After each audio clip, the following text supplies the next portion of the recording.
नमस्कार दर्शक बंधु आज हूँ 23 डिसेम्बर 2025। चलतु देखने आज सकाल किसी गुरुत्वपूर्ण खबर। जदि पर्यंत वीडियो को लाइक करना वीडियो को लाइक करने सह चैनल को सब्सक्राइब करी कमेंट माध्यम जनातु आपण मैंने क्यों जिले देखुंत जहाद्वारा ये गुरुत्वपूर्ण खबर आपण मान पाखे सर्वप्रथमे पहुंची पार। नंबर 1 सबु जिले में घनकुड़ी पाणीपाग विभाग कला सतर्कता। वर्तमान राज्य में शीत प्रकोप सामान्य ह्रास पाई बेले मंगलवार एवं बुधवार सुंदरगढ़ झारसुगुड़ा कोरापुट और अनुगुल जिले में घनकुड़ी पड़ा नहीं पाणीपाग विभाग पक्षर येलो वार्निंग जारी कर राज्य में वर्तमान पाग शुखिला रहा बेले डिसेम्बर 6 पर्यंत वर्षा नहीं कौन सूचना दी जाए ना। राज्य में सर्वनिम्न तापमात्रा दारिंगीबाड़ी 11.5 डिग्री होता बेले पुरी में सर्वाधिक 29.2 डिग्री रेकर्ड कर झारसुगुड़ा 13.7 डिग्री, बौद्धे 13.8, फुलबाणी और केन्दुझरगढ़ एवं बौद्धे 14 डिग्री तापमात्रा रेकर्ड कर नंबर 2 कृषकों खुशी खबर 6000 रु बढ़ी 9000 टंका मिल प्रतिवर्ष संसद उपस्थापित केंद्र बजेट को देशर लक्ष लक्ष चाषी उत्साह सहित अपेक्षा करती। कृषि खर्च और मुद्रास्फीति वृद्धि मध्य चाषी माने सर्वदा सरकार अतिरिक्त आश्वस्ति आशा करते। सांप्रतिक रिपोर्ट अनुଯାयी आगामी केंद्रीय बजेट चाषी मुहर हस फुटाई पारे। केंद्र सरकार यार सबुठारु महत्वाकांक्षी योजना मध्य गोटे प्रधानमंत्री किसान सम्मान निधि योजना परिमाण एक उल्लेखनीय वृद्धि करने को विचार कर चर्चा होगी। गणमाध्यम रिपोर्ट अनुଯାयी जदि सबकिछि योजना अनुଯାयी तेबे चाषी मान वार्षिक सहायता 6000 रु 9000 टंका अधिक वृद्धि पाइपे। नंबर 3 आरंभ है कोणार्क उत्सव। कोणार्क स्थित सूर्य मंदिर पाददेश में मुक्ताकाश रंगमंच परिसर में आरंभ हो 36तम कोणार्क उत्सव। राज्य सरकार पर्यटन विभाग संगीत नाटक एकाडेमी ओडिशा पर्यटन उन्नयन निगम आनुकूल्य आयोजित उत्सव को मुख्यमंत्री मोहन चरण माझी उद्घाटन कर यह उत्कलीय ऐतिह्य स्थापत्य परंपरा और ओडिया अस्मितार प्रतीक पथ प्रदर्शक बोली कहते। नंबर 4 धान संग्रह प्रक्रिया आरंभ हो। लोकसेवा भवन स्थित खाद्य जोगाण और खाउटी कल्याण मंत्री कृष्णचंद्र पात्रଙ୍କ कार्यालय में राज्य एवं जिला राइस मिलर्स एसोसिएशन एक बैठक में धान संग्रह नहीं विस्तृत आलोचना होगी। यह अवसर में मिलर्स संघ पक्षर विभिन्न समस्या नहीं मंत्री को दाबीपत्र प्रदान कर दाबीगुड़िक विचार को नहीं खूब शीघ्र समाधान कर मंत्री पात्र कहवा पर सहयोग मिलर्स माने प्रतिश्रुति देते। एसह धान किणा राज्य जोगाण निगम सह कस्टम मिलर्स बुझाणा पत्र स्वाक्षर पर मंगलवार ठारू धान संग्रह निमंते प्रक्रिया आरंभ हो। नंबर 5 ओडिशा को प्रथम थर पर आसिबो चिताबाघ। नंदनकानन को आसिबो आउ एक नुआ अतिथि। पर्यटक माने प्राणी उद्यान रे चिता देखिबार सुजोग पाइबे। तेबे खूब शीघ्र आफ्रिकार ओडिशा को आसिबो प्रथम थर पर चिताबाघ। चिताबाघक दौड़िबा गति सर्वाधिक 103 किलोमीटर पर्यंत होता है, जहां अन्य बाघ तुलना में सर्वाधिक अटे। तेबे चिता आसिबा नहीं नंदनकानन रे स्वतंत्र कुआ निर्माण चली। आसंता वर्ष मे मास सुधा खुआड़ निर्माण कार्य शेष हो। खुआड़ निर्माण सरिया पर नंदनकानन को चिता अणाଯିବ ବୋଲି नंदनकानन कर्तृपक्षों पक्षर सूचना मिली। नंबर 6 राति काम करें महिला। यह बढ़िला ओभरटाइम सीमा। दुकान और व्यवसायी नुआ नियम। राज्य में व्यवसाय को अधिक सहज करने और निजुक्ति सुजोग बढ़ावा राज्य सरकार ओडिशा दुकान और वाणिज्यिक प्रतिष्ठान आईन 1956 में बड़ धरण परिवर्तन करते। गृहीत है ओडिशा दुकान और व्यावसायिक प्रतिष्ठान बिल 2025। नीति आयोग परामर्श क्रमे ए नुआ नियम प्रस्तुत कर बिल रे छोट व्यवसायी को आश्वस्ति। जो दुकान बा व्यावसायिक प्रतिष्ठान रे 20 जन पर्यंत कर्मचारी काम करुछंती सेमानको ए आईन रा कड़ा नियमावली परिसर बाद दिया। नंबर 7 संचार साथी ऐप को नहीं तातिले विरोधी। भारत में मोबाइल सुरक्षा को सुदृढ़ करने एवं ऑनलाइन ठकेई को रोकने दूरसंचार विभाग एक नूतन निर्देश जारी करिछि। ए निर्देश अनुसार भारत निर्मित किंवा विदेश आमदानी होतिया प्रत्येक नूतन स्मार्टफोन रे एबे संचार साथी ऐप पूर्व इंस्टॉल होई रहइबो। समस्त मोबाइल निर्माता को ए निर्देश तुरंत कार्यकारी करने को कहुछि। संचार साथी ऐप मोबाइल व्यवहारकारी को सुरक्षा प्रदान करे। जदि कौन फोन किंबा चोरी हो जाए तेबे किछि मिनिट मध्य रिपोर्ट करने एवं ब्लॉक करने संभव।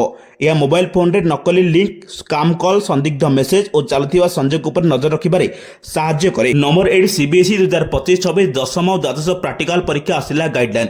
शिक्षा वर्ष 2025-26 दशम एवं द्वादश श्रेणी प्रैक्टिकल परीक्षा प्रोजेक्ट असेसमेंट एवं इंटरनाल असेसमेंट परिचालना पाई निर्देशावली एवं मानक कार्यालय प्रणाली प्रकाश पाई। विद्यालय गुड़िक समानता सठिकता और मूल्यांकन सठिकता उपरे पदक्षेप नहीं। नंबर 9 राजधानी रास्तार हेब यांत्रिक सफाई। राजधानी प्रमुख रास्तार हेब यांत्रिक सफाई। आज गृह निर्माण और नगर उन्नयन मंत्री डॉक्टर कृष्णचंद्र महापात्र बीएमसी मुख्यालय परिसर में 6टी नूआ यांत्रिक सफाई गाड़ी शुभारंभ करते। एक लिटर पिकर गाड़ी भी शुभारंभ करते। फुटपाथ और बड़ गाड़ी जाई पारुनथिबा जागा सफा करिबो। एथिपई 2 ठिका संस्था जागृति वेल्डवेयर ଅର୍ଗାନାଇଜେସନ ଓ ଲାଇସେନ୍ସ ସର୍ଭିସ ଏକ୍ସୟୁ 2 ପ୍ୟାକେଜରେ ଅଞ୍ଚଳ ବଣ୍ଟା ଯାଇଛି। 2 ପ୍ୟାକେଜ କାମ ଆଜିଠାରୁ ଆରମ୍ଭ ହୋଇଛି। ତୃତୀୟ ପ୍ୟାକେଜ ପାଇଁ ଖୁବ୍ ଶୀଘ୍ର ଟେଣ୍ଡର ଡକାଯିବ ବୋଲି ମେୟର ସୁଲୋଚନା ଦାସ କହିଛନ୍ତି। ନମ୍ବର 9 ବାୟୁ ପ୍ରଦୂଷଣ ନେଇ ବର୍ଷିଲେ ସୁପ୍ରିମକୋର୍ଟ। ଦିଲ୍ଲୀରେ ବାରମ୍ବାର ଦେଖାଯାଉଥିବା ବାୟୁ ପ୍ରଦୂଷଣ ସମସ୍ୟାର ସମାଧାନ ଏକ ନିର୍ଦ୍ଦିଷ୍ଟ ସମୟସୀମା ମଧ୍ୟରେ ହେବା ଆବଶ୍ୟକ। ଏଥିପାଇଁ ଏକ ସ୍ପଷ୍ଟ ଏବଂ କାର୍ଯ୍ୟକାରୀ ହୋଇପାରୁଥିବା ରଣନୀତି ପ୍ରସ୍ତୁତ କରିବାକୁ ହେବ। ସୁପ୍ରିମକୋର୍ଟ ସୋମବାର ବାୟୁ ଗୁଣବତ୍ତା ପରିଚାଳନା ଆୟୋଗ ଏବଂ ଜାତୀୟ ରାଜଧାନୀ ଅଞ୍ଚଳ କର୍ତ୍ତୃପକ୍ଷଙ୍କୁ କହିଛନ୍ତି। ପ୍ରଧାନ ବିଚାରପତି ସୂର୍ଯ୍ୟକାନ୍ତ ଏହି ଖଣ୍ଡପୀଠ ନେତୃତ୍ୱ ନେଇଥିଲେ। ପ୍ରଧାନ ବିଚାରପତି କହିଥିଲେ, ଗମ୍ଭୀର ପ୍ରଦୂଷଣ ଲକ୍ଷ ଲକ୍ଷ ଲୋକଙ୍କୁ ପ୍ରଭାବିତ କରୁଥିବା ବେଳେ କୋର୍ଟ ନିଷ୍କ୍ରିୟ ହୋଇପାରିବ ବୋଲି ନାହିଁ। ସେ କହିଥିଲେ ଯେ ଦୀର୍ଘଦିନ ଧରି ଦିଲ୍ଲୀର ଶୀତକାଳୀନ କୁହୁଡ଼ିର ଏକ ପ୍ରମୁଖ କାରଣ ନଡ଼ା ଜାଳିବା ବୋଲି ବିବେଚନା କରାଯାଇ ଆସୁଛି। ନମ୍ବର 11 ବଜାରରେ ବୁଲୁଛି ପୁଳା ପୁଳା ନକଲି ମେଡିସିନ। 4 ବର୍ଷରେ ଚିହ୍ନଟ ହେଲେଣି 168ଟି ନକଲି ମେଡିସିନ ଆଉ 388ଟି ନିମ୍ନମାନର ମେଡିସିନ ଚିହ୍ନଟ କରାଯାଇଛି। ଗତ 4 ବର୍ଷରେ 2.5 କୋଟିରୁ ଅଧିକ ଟଙ୍କାର ନକଲି ମେଡିସିନ ଜବତ କରିଛନ୍ତି ସରକାର। ବିଧାନସଭାରେ ସ୍ୱାସ୍ଥ୍ୟ ମନ୍ତ୍ରୀଙ୍କ ଲିଖିତ ଉତ୍ତରରେ ଏହି ତଥ୍ୟ ସାମ୍ନାକୁ ଆସିଛି। ସେହିଭଳି 388ଟି ନିମ୍ନମାନର ମେଡିସିନ ଯାହାକି ଆବଶ୍ୟକ ଗୁଣବତ୍ତା ଓ ପ୍ରଭାବଶାଳୀ ମାନଦଣ୍ଡ ପୂରଣ କରିବାରେ ବିଫଳ ହୋଇଛି। 2021ରେ 79ଟି, 2022ରେ 64ଟି ଓ 2023ରେ 14ଟି ନକଲି ଔଷଧ ଚିହ୍ନଟ ହୋଇଥିଲା। 2024ରେ 11ଟି ନକଲି ମେଡିସିନ ଚିହ୍ନଟ ହୋଇଛି। ନମ୍ବର 12 ବିଧାନସଭାର ଶୀତ ଅଧିବେଶନ ସୁରୁଖୁରୁରେ ଜାରି ରହିଛି। ଶାସକ ଓ ବିରୋଧୀ ସହଯୋଗରେ ଗୃହ ସ୍ୱାଭାବିକ ଭାବେ ଚାଲିଛି। ଆଜି ପଞ୍ଚାୟତରାଜ, ପାନୀୟ ଜଳ, ଗୃହ ନିର୍ମାଣ ଓ ପୌର ଉନ୍ନୟନ, ଜଙ୍ଗଲ ପରିବେଶ ଓ ଜଳବାୟୁ ପରିବର୍ତ୍ତନ ବିଭାଗର ପ୍ରଶ୍ନକାଳ ରହିଛି। ଏହାସହ ଗ୍ରାମ୍ୟ ଉନ୍ନୟନ, ସରକାରୀ ଉଦ୍ୟୋଗ, ଶ୍ରମ ଓ କର୍ମଚାରୀ ରାଜ୍ୟ ବୀମା ବିଭାଗର ପ୍ରଶ୍ନକାଳ ମଧ୍ୟ ରହିଛି। ସୂଚନା ଅନୁଯାୟୀ ଗତକାଲି ଜାତୀୟ ଅପରାଧ ରେକର୍ଡ ବ୍ୟୁରୋ 70ତମ ରିପୋର୍ଟକୁ ଉଦ୍ଧୃତ କରି ମୁଖ୍ୟମନ୍ତ୍ରୀ ମୋହନ ଚରଣ ମାଝୀ ସୋମବାର ବିଧାନସଭାରେ ସୂଚନା ଦେଇଛନ୍ତି। 2023 ମସିହାରେ ଓଡ଼ିଶାରେ 162ଟି ମାନବ ଚାଲାଣ ମାମଲା ପଞ୍ଜୀକୃତ ହୋଇଛି ଏବଂ ଏହାଦ୍ୱାରା 1305ଟି ପୀଡ଼ିତ ହୋଇଛନ୍ତି। ବାରବାଟୀ କଂଗ୍ରେସ ବିଧାୟକ ସୋଫିଆ ଫିରଦୋଷ ପ୍ରଶ୍ନ କରିଥିଲେ ଯେ 70ତମ ଏନସିଆର ରିପୋର୍ଟ ଅନୁଯାୟୀ ଓଡ଼ିଶାରେ କେତେ ମାନବ ଚାଲାଣ ମାମଲା ରିପୋର୍ଟ ହୋଇଛି। ନମ୍ବର 13 4 ଦିନ ପରେ ମଣ୍ଡିରୁ ଉଠିବ ଧାନ। 4 ଦିନ ପରେ ଆଜିଠୁ ମଣ୍ଡିରୁ ଉଠିବ ଧାନ। ଆଜି ମଣ୍ଡି ସ୍ୱାଭାବିକ ହେବା ନେଇ ଆଶା କରାଯାଉଛି। ବିଭିନ୍ନ ମଣ୍ଡିରେ ହଜାର ହଜାର ବସ୍ତା ଧାନ ପଡ଼ିଥିଲେ ମଧ୍ୟ ମିଲର ଚୁକ୍ତି ସ୍ୱାକ୍ଷର କରିନଥିଲେ ବୋଲି ଧାନ ଉଠୁନଥିଲା। ଗତକାଲି ଟୋକନ ସମସ୍ୟା ଓ ପି ପାସ୍ ଜେନେରେଟ୍ ହେଉନଥିବାରୁ NH-53 ଅବରୋଧ କରୁଥିଲେ ଚାଷୀ। ସେପଟେ ଗତକାଲି ନିର୍ଦ୍ଧାରିତ ସମୟ ସକାଳ 8ଟାରେ ମଣ୍ଡି ଖୋଲିଥିଲା। ଚାଷୀ, ଯୋଗାଣ ଓ ସମବାୟ କର୍ମଚାରୀ ପହଞ୍ଚିଥିଲେ କିନ୍ତୁ ମିଲର୍ସ ଆସିନଥିଲେ। ଧାନ ସଂଗ୍ରହ ବ୍ୟବସ୍ଥାକୁ ସୁବ୍ୟବସ୍ଥିତ କରିବା ପାଇଁ ଚାଷୀ, ଯୋଗାଣ ବିଭାଗ ଏବଂ ମିଲରମାନଙ୍କ ମଧ୍ୟରେ ବୈଠକ ହୋଇଥିଲା। ଜିଦ୍ରେ ଅଟଳ ମିଲର୍ସମାନେ ବୈଠକ ଅଧାରୁ ଉଠି ଚାଲିଥିଲେ।